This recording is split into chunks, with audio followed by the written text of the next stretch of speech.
ശരിക്കും ഏത്തപ്പഴമാണ്. അപ്പോൾ ഇതിൻ്റെ ഒരു സീസൺ സമയത്ത് ചക്കപ്പഴോടെ ചേർത്ത് കഴിഞ്ഞാൽ കുറച്ചുകൂടെ ടേസ്റ്റ് ആവും. ഇതിൻ്റെ പേര് ഏത്തപ്പഴം കൊതപ്പിച്ചതെന്നാണ്. അതിന് തന്നെ ഈ ഏത്തപ്പഴം ചെറിയ ആയിട്ട് കട്ട് ചെയ്ത് ഇച്ചിരി ഒരു വലിയൊരു പീസായിട്ട് ഇങ്ങനെ കട്ട് ചെയ്ത് ചക്കയും അതേപോലെ കട്ട് ചെയ്ത് മാറ്റി വെക്കുക. ഇത് ബട്ടറിനകത്താണ് ചെയ്യുക. ബട്ടർ ഇല്ലെങ്കിൽ വെളിച്ചെണ്ണയ്ക്കകത്തായാലും നമുക്ക് ചെയ്യാൻ പറ്റും. ആദ്യം തന്നെ നമ്മൾ ബട്ടറിനകത്ത് ചക്കപ്പഴം ഇടുക.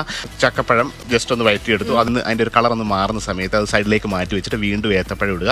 അത് രണ്ടും കൂടെ ഒരു 2 മിനിറ്റ്സ് വീണ്ടും ഒന്ന് നന്നായിട്ടൊന്ന് ബട്ടറിനകത്ത് വഴറ്റിയെടുത്ത് സൈഡിലേക്ക് മാറ്റി വീണ്ടും ഒരു അല്പം ബട്ടറിനകത്ത് ഈ പഞ്ചസാര, ഇതൊക്കെ ഒരു ഷെഫിന്റെ രീതിയിൽ നമ്മൾ ഇച്ചിരി ഡെവലപ്പ് ചെയ്താണ്. ഇതൊന്നും സാധാരണ വീടുകളിൽ ഇങ്ങനെ ചെയ്യത്തില്ല. കയറ്റി എടുത്തിട്ട് പാലൊഴിച്ച് സ്റ്റൂ ഉണ്ടാക്കുന്ന പോലെയാണ്. ഷുഗർ നല്ലപോലെ ഒന്ന് മെൽറ്റായിട്ട് വരുന്നുണ്ട്. മെൽറ്റായിട്ട് ഇതിനകത്ത് കാരമലൈസ് ചെയ്ത് നന്നായിട്ട് റെഡിയാക്കി എടുക്കുകയാണ്. അടുപ്പോൾ ഒരു സ്മെല്ല് വരുന്നില്ലേ, ലേശം ഏലക്ക പൊടി കൂടി ബട്ടറിനകത്ത് ഇടുകയാണ്.